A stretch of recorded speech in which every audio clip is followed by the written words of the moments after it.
Arva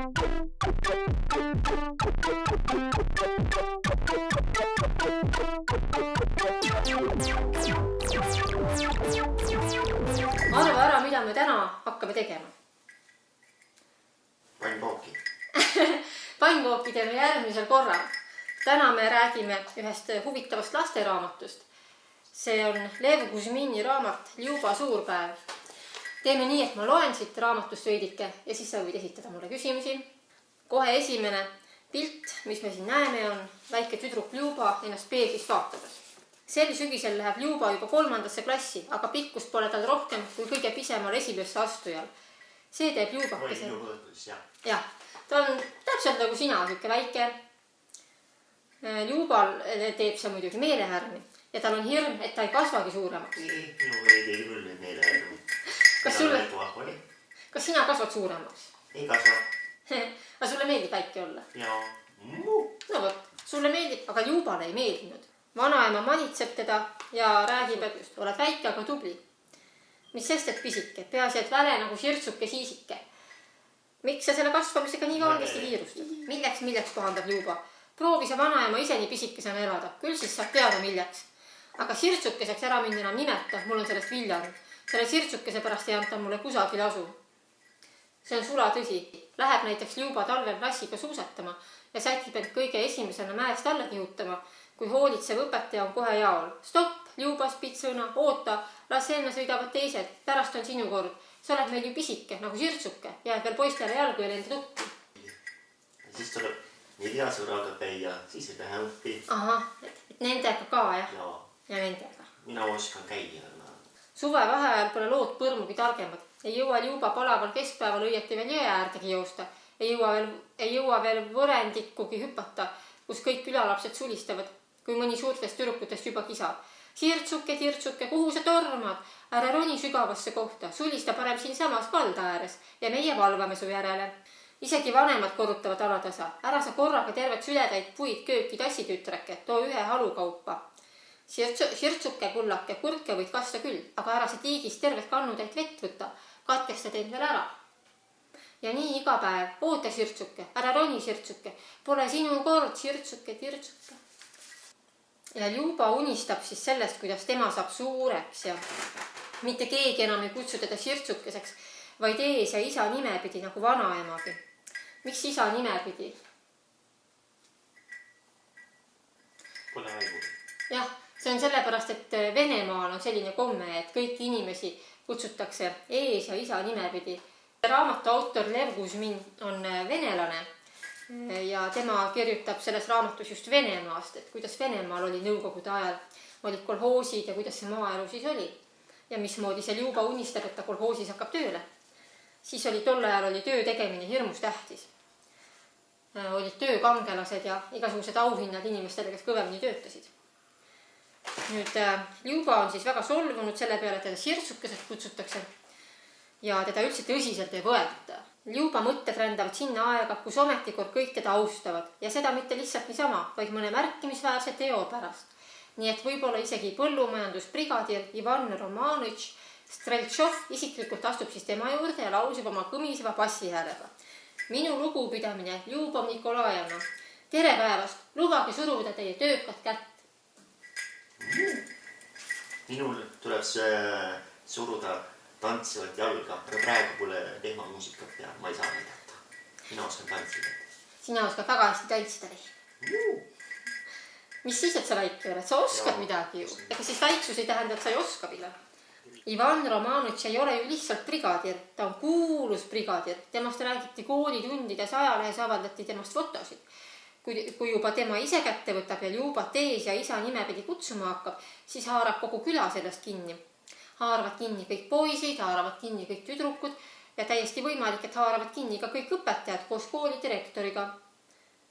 No võt. Haaravad kinni kõigest. Sarvedest või? Ei, tema ei ole väikele. Ei ole. Kinni haarama millestki tähendab seda, et sa lähed selle mõttega kaasa. Õhtul lüksis vanaema lehma. Ljuba pani samovari üles ja pärast istusid nad lahtise akna alla teed jooma. Valgust nad ei süüdanud ja õhtuhämaruses võis külatänavat pidi kaugele näha. seal tukkusid kased, naabermajades põles hubane lambituli, teetolm oli maha langenud ning aiast hoovas läbi akna jahedust ja kurgilehtede hõrku aroomi. Oli hästi kuulda, kuidas teispool tänavat vanaema sõbranna Anna oma õuel lüpsikuga kolistas ja tasasel häälel rahutud tõmmikut manitses. Tõmmik oli siis lehma nimi. Tõmmik, jah. Venemaal olid võib-olla sellised naljakad lehma nimed. Siin ta küsib vanaema käest, et kooli minekuks paluks talle osta kontsaga kingad. Mis, kõõksatas vanaema teed kurku tõmmates. Missuguse kontsaga? Oh ei, mitte moodsaga, mitte päris kõrgega, vaat niisugusega, et ma natuke pikem oleksin. Just siis, kui Ljuba tahtis seletama hakata, missuguse kontsaga kingi tal just tarvis on, kostis tänavalt mingisugune müri, mis lõppes turtsatusega otse akna all. Ühesõnaga Ljubale tuli siis külla kuulus brigadir Ivan Romanitš Streltsov ise. Tervist! Müristas Ivan Romanitš nii valjusti, et kõhnuke ning kühmus vanaema tahtmatult võpatades laua tagant üles kargas. On sulle ikka seda häälekest antud, Ivan? Ega sa enam armees ei ole, ehmatab meil Ljubakesega sedasi või surmus. Ma kogemata harjumusest. 3. aastat juba elan kodus, aga ikka veel selge pilt tuleb piirivalve kordon meelde. Hakkas Ivan Romanitš naerma ning lisas. Mis te siin pimedas istute? Pimedas on parem vist mäluda. Pimedas on parem mäluda, jah. Aga võib-olla see tõsi, nad ju mälusidki. Nad sõid ju mingeid küpsiseid ja jõid teed seal. Teed lehmapiimaga, tead, jah.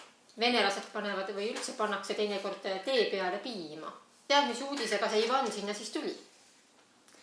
Ta ütles, et teed juua pole aega, aga terviseid tõin sulle. Lisaveta Markovna küll, see on õige.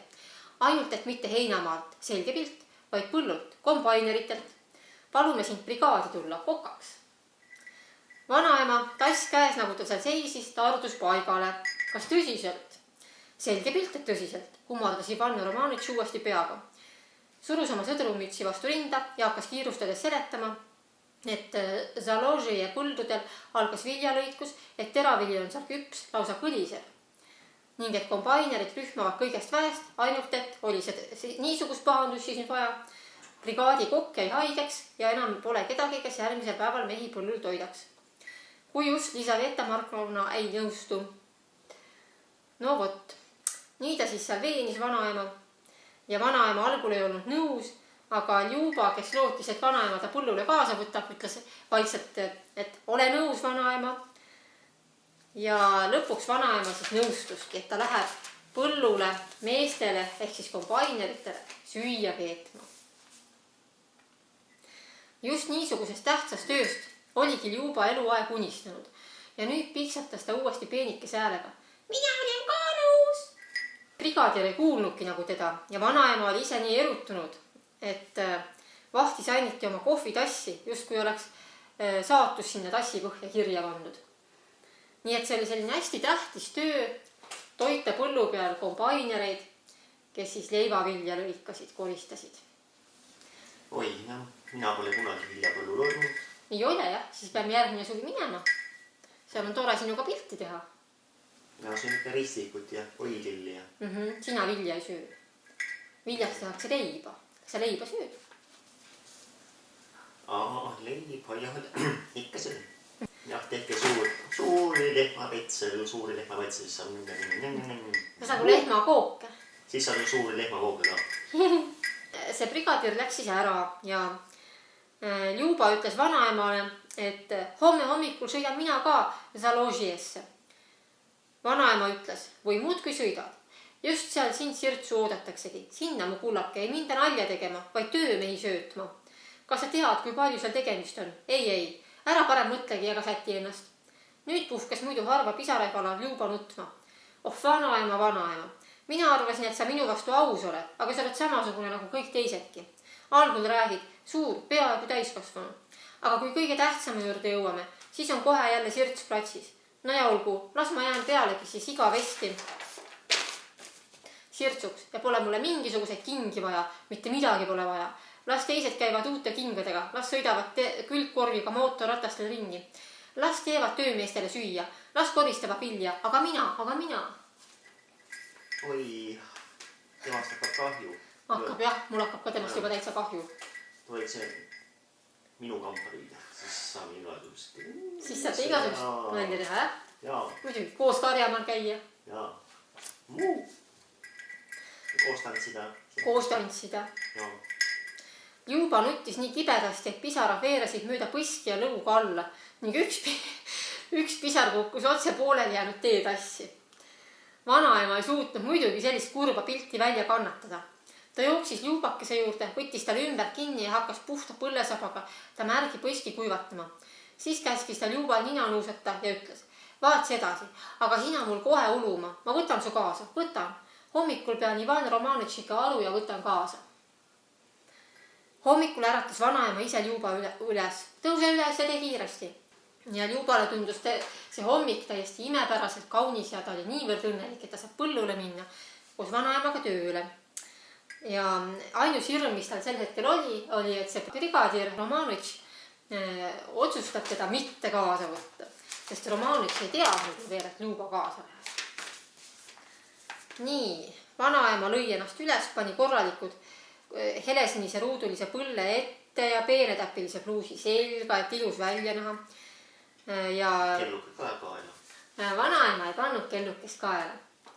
Kelluke on lehmadel ja kitsedel kaelas. Aga vanaema pani pika satiinis seelikku ja kõik. Ja siis, kui see Romanovitš tuli, siis ta ütles, et sa poiss, mine või otse pallile. Palun, tõld on ees. Vanaema ütles siis Romanovitšile viimasel hetkel, et nojah, et meie jaoks on siin mootorrattal ruumi küll, aga kuhu sa mu abilise paned? Ja Ljuba tardus üleni, sest ta arvas, et kohe ütleb brigadir, missuguse abilise, mis abilise veel, kas selle siin või lippa koju sirtsuke, lippa ära viida aega. Ivan Romanitš ütles tõepoolest, missuguse abilise, mis abilise veel, kas selle siin või? No tule ja näita, kas sul on ka tugevad käed. Mis? Jäi Ljuba imestunud brigadirile otsa vaatama. Ma küsin, kas sul on tugevad käed? Tugevad, väga tugevad. Ljuba tõstis käed üles ja surus need rusikasse. Vaata, kui tugevad. Noh, siis on selge pilt. Sellisel juhul istu minu selja taha ja hoia kinni. Ivan Romanitš hakkas siis sõitma ja vanaema ja Ljuba siis sõitsid temaga koos põllule mootorrattaga. Ja tead, mis ta kõik nägi seal? Teest veidi eemal kahvlas udus lagedale kirju kari. Lehmad nälpsisid rohtu, kuid mootori häält kuuldes tõstsid nad oma suuri niiskeid ninasid ja isegi siit võis näha, kui lahked silmad neil olid. Sul oli lahked silmad. See oli tore koht. Oli küll tore koht. Ka vasikad lehmade kõrval olid head ja lahked ja kõrvi hobuse seljas istuv karjak oli samuti hea ja lahke. Ta ajas ennast jalustest iksirgelt püsti ja lehvitas Ljubale. Ljubal tuli otse kohe pähe, et niivisi mootorrattal kihutades paistab ta eemalt arvatavasti tõelise tööle ruttava täisinimesena ning ta tõstis julgelt käe ja lehvitas karjakule vastu. Siis sai ta ka aru, ta ei lehvita ju mulle, ta lehvitab Ivan Romanitšile, kuid sellegi poolest oli kõik väga-väga tore, sest eks just Ivan Romanitši tõttu on mul täna nii hea olla ja me püüame vanaemaga seal põllul tema jaoks tingimata kõik eriti hästi teha.